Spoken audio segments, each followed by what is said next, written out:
Hey guys, back with another tutorial here. It's been a while, but I have one here that comes up a lot. It's a question that I get asked a lot, as well as I see it in many songs that I listen to and stuff on my forum or anything that's sent to me. It's the question is sort of how do you get your synths to sound fuller? I know I've done other tutorials, but I've had lots of people ask me how I go about making, a single synth sound bigger, and it is all layering. So I'll show you what I normally do.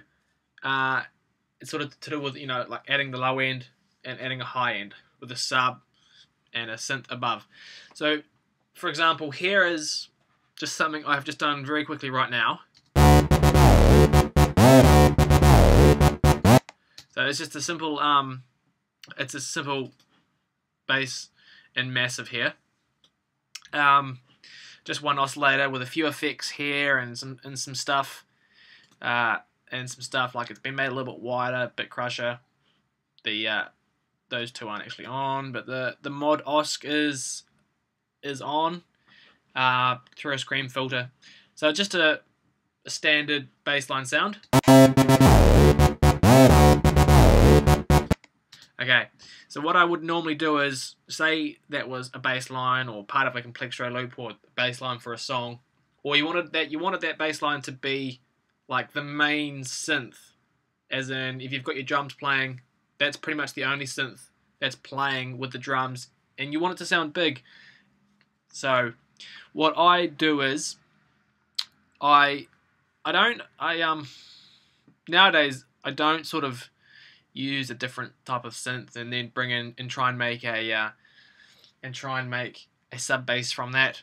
All I do is I do everything now from that main synth. So there I just duplicated that synth. So the whole same synth with the same massive and the same settings has been duplicated. So I'm sure in your own software there'll be a simple way to do that. So that's what I do. So I'm going to make the low end now. So I've duplicated that, and then I just copy this one down. Okay, so now it's going to keep all those same. There's a bit of pitch automation there, so it's going to keep that, which is important, and it's the main reason why I don't use any other synths.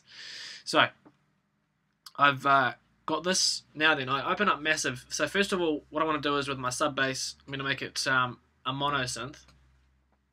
So I do that. Okay, and I now want just a clean sub, pretty much.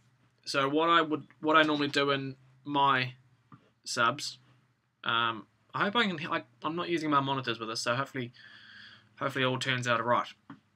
So what I would normally do is, so first of all, I would change it to the sine wave.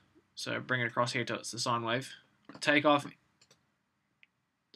that sound. That was just an envelope, sort of adding a bit of modulation to that first sound, but I won't need that with the sine wave.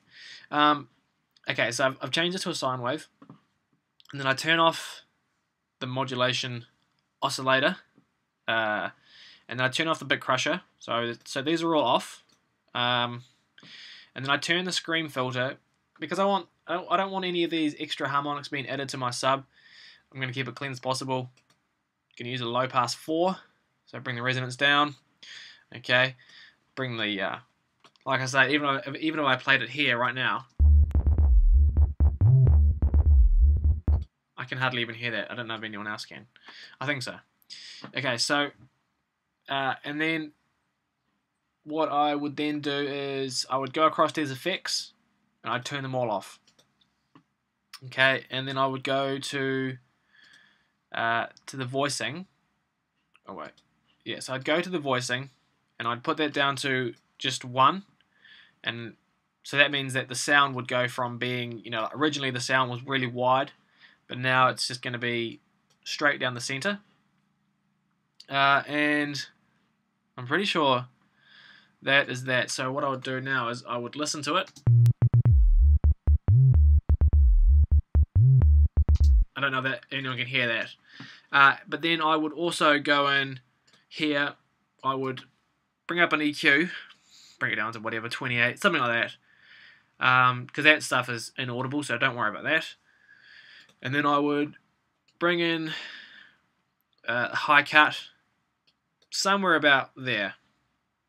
And then I would come in here and I would, where's my thing? Here we go. I would come to about, I don't know, 50 or so and make that a bit smaller, bring that down, and I would give it a slight boost just in the low end. Okay, so this would be my sub.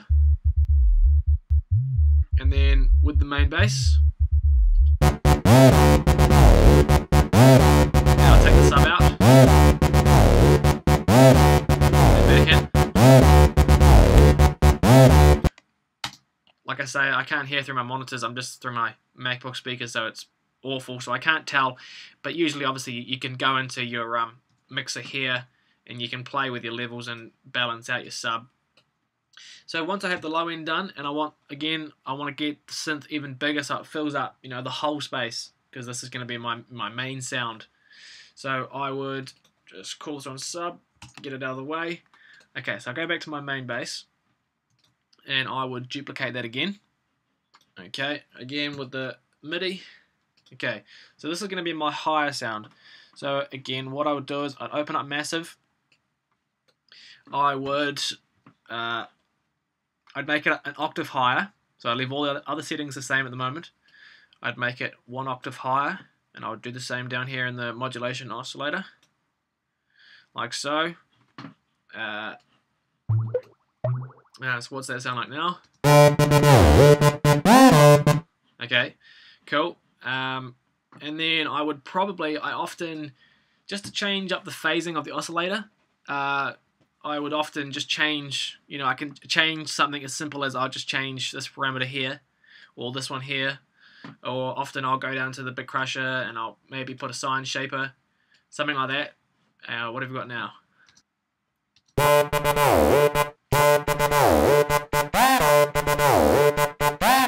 Okay, so that's what I've got at the moment. And then I would go into my EQ, whatever, maybe in here, and I'd make sure that's action, and then I would make sure that the low shelf is maybe pulled down a bit. I mean, there's different ways that I could take away from the low end, by opening up a EQ and just doing that. That way works fine. Any of it works fine. You can go in and obviously pull the level down. So then this would be my sort of lead bass that's high up. So I would have this one on the main one. Sub.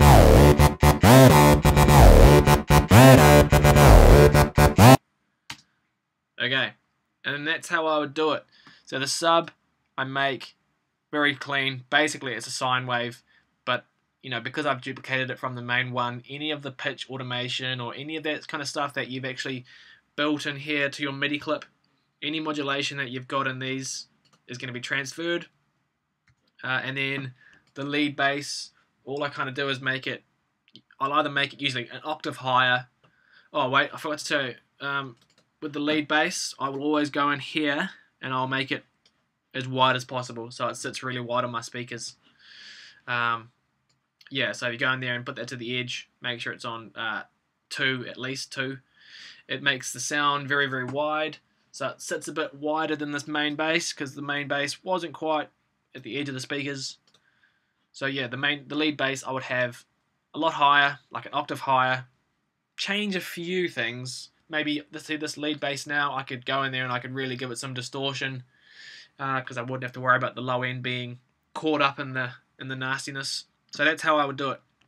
I just duplicate from the synth that I made the main sound, duplicate that. And if I wanted to, you could duplicate this again, and you could go crazy in here. Jesus. You could go crazy in there, changing the oscillators and make something even cooler. But anyway, I get asked that one a lot, like how do you get the synths to sound really full? And so, because a lot of the time it just sounds dry. When you're starting out, you can't get, a real big full synth sound. But when you listen to the pro songs, I can guarantee that there's a lot of layering going on, and that's why they get them to sound so big and full. So I hope that helps out. Make sure you go and check out my forum, ryanenzed.com/forum. It's where all the cool kids hang out. And yeah, wicked. I'll try and get some more videos up more regularly. Alright, thanks guys.